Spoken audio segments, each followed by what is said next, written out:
السلام علیکم ورحمۃ اللہ وبرکاتہ۔ آج میں آپ سے ایک بہت اہم سوال کرنے جا رہا ہوں۔ حالانکہ یہ سوال میں نے پہلے بھی کئی لوگوں سے کیا ہے اور اس کے میرے پاس مختلف جواب آئے ہیں۔ سوال میرا یہ ہے کہ آپ نے آخری بار قرآن کب پڑھا تھا؟ جب میں نے یہ سوال کیا تو کچھ لوگوں نے مجھ سے کہا کہ ہم نے رمضانوں میں پڑھا تھا، کچھ نے کہا کہ ہم نے پچھلے مہینے پڑھا تھا، اور الحمدللہ کچھ لوگوں نے یہ بھی کہا کہ ہم نے آج صبح ہی پڑھا تھا اور ہم روز پڑھتے ہیں۔ الحمدللہ الحمدللہ۔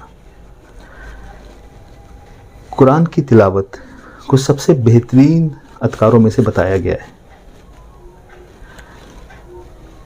اور اس کے ہر حرف پہ ہمیں 10 نیکیاں 10 حسنہ ملتی ہیں۔ یعنی اگر آپ نے سورہ بقرہ سے شروع کیا اور آپ نے الف لام میم پڑھا تو آپ کو الف لام میم کے 10 حسنہ کے حساب سے آپ کو 30 نیکیاں مل گئیں۔ یہ قرآن جو ہے قیامت کے دن، روز محشر کے دن ہماری حفاظت کرے گا، یہ اللہ کا وعدہ ہے۔ اب میں آپ کو ایک بہت چھوٹی سی ٹپ دیتا ہوں جس سے آپ اس کو اپنے روز کے روٹین میں آرام سے لا سکتے ہیں۔ آج کل سب کے پاس اسمارٹ فون ہے۔ آپ اسمارٹ فون میں آپ پلے اسٹور پہ جائیے، وہاں پہ بہت ساری اپلیکیشنس ہیں۔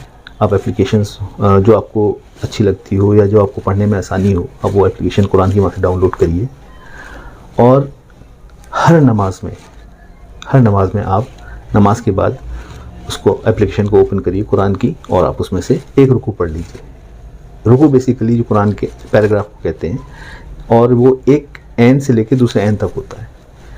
تو کچھ رکوع چھوٹے ہیں، کچھ رکوع بڑے ہیں، اور اس کو پڑھنے میں مشکل سے مشکل 2 سے 5 منٹ لگتے ہیں۔ تو اس طرح سے آپ 5 رکوع دن میں پڑھ سکتے ہیں۔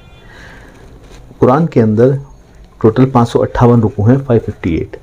یعنی کہ اگر آپ 5 رکوع ڈیلی پڑھ رہے ہیں تو آپ پونے 4 مہینے کے اندر آپ کا قرآن مکمل ہو جائے گا۔